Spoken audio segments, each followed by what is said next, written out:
Hello bachcho, let's read the question. The question is assertion reason based question. Let's read about it. Assertion A says civil rights movement began in the United States from 1954 and continued till the 1968 and protested against the racial discrimination. Civil rights जो movement थी कहते हैं United states of America में 1954 में start हुई और 1968 तक चली और इसने प्रोटेस्ट किया रेशियल डिस्क्रिमिनेशन का.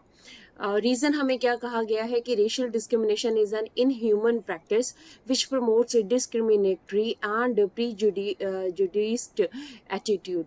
रेशियल डिस्क्रिमिनेशन हमारे पास क्या होता है, कहते हैं इनह्यूमन प्रैक्टिस होती है. ये अच्छी मतलब जो है हमारे पास अमानवीय प्रैक्टिस होती है एक, जिसमें डिस्क्रिमिनेशन किया जाता है, भेदभाव किया जाता है और जो है एटीट्यूड जो है वो अपना प्रीजुडाइज रखा जाता है, लोगों के साथ डिफरेंस किया जाता है. सो हमारे पास ऑप्शंस हैं 4. ए कहता है both A and R are true and R is the correct explanation of A. B कहता है A and R too and R is not the correct explanation of A. C कहता है A is true but R is false. D कहता है A is false but R is true. So let's read about the answer. Answer से civil right movement जो है it was started in USA, was a set of events and reform movements aimed at abolishing the racial discrimination against the African Americans led by Martin Luther King Jr. देखिए civil right movement जो थी USA में start हुई थी. अब ये था क्या हमारे पास, ये एक ऐसी मूवमेंट थी, इसमें ऐसे इवेंट्स और रिफॉर्म मूवमेंट जो है इसमें चले, जिसका मेन एम था रेशियल डिस्क्रिमिनेशन को जो है ख़त्म करना.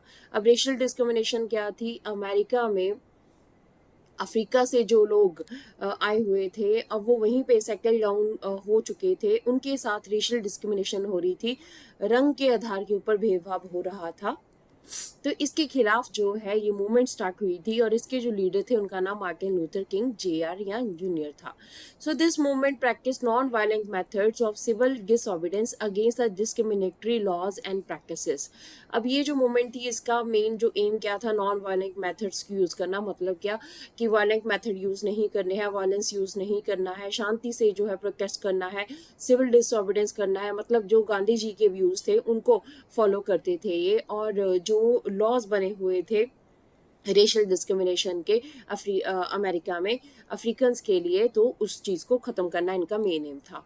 तो हमारे पास जो पहली जो स्टेटमेंट है अजर्शन कह रहा है, अजर्शन में हमें क्या कहा जा रहा था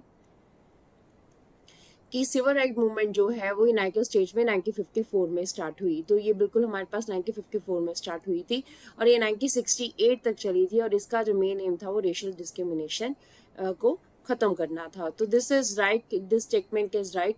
सेकेंड हमारे पास रीजन कहता है कि रेशियल डिस्क्रिमिनेशन क्या होता है, एक इनह्यूमन प्रैक्टिस होती है which promotes the discriminatory and prejudice attitude. ठीक है, अब ये एक ऐसी आपके पास हमारे पास प्रैक्टिस है जो इनह्यूमन है, अमानवीय है, जिसमें क्या होता है रंग के आधार के ऊपर आप जो है दूसरों के साथ डिफरेंस करेंगे. मतलब ये हमारे पास डिस्क्रिमिनेशन, इस भेदभाव करना इस जो है रंग के आधार के ऊपर, दैट इज नॉट प्रॉपर. सो इसलिए हमारे पास रेशियल डिस्क्रिमिनेशन जो है वो इनह्यूमन प्रैक्टिस है और जो कि डिस्क्रिमिनेशन को प्रीजुडाइज मतलब आपका माइंड जो है वो सेटअप हो जाता है कि आपको दूसरों के साथ डिफरेंस करना है, डिस्क्रिमिनेट करना है उनको. सो ये हमारे पास रीजन भी राइट है.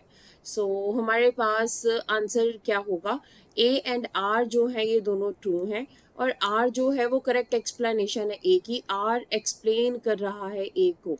ठीक है, रेशियल डिस्क्रिमिनेशन की वजह से सिविल राइट मूवमेंट जो है वो स्टार्ट हुई थी यूएसए में 1954 से 1968 तक चली थी. So this is the answer of the question. Hope so you understood the question as well as the answer. Thank you.